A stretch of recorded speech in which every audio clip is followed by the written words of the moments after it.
Viral, warga gotong keranda sambil berlari, warganet ungkap amalan almarhum.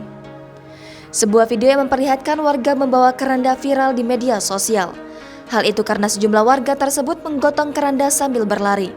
Video tersebut diunggah oleh akun TikTok @sofimuapasaruan. Dalam video, terlihat sejumlah warga yang menggotong keranda jenazah sambil berlari.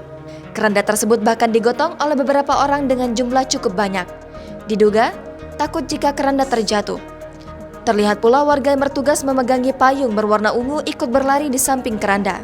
Saking cepatnya, warga sekitar tampak heboh melihat kejadian tersebut. Diketahui jenazah yang sedang digotong tersebut bernama Dimas. Unggahan tersebut pun mengundang beragam komentar dari warganet.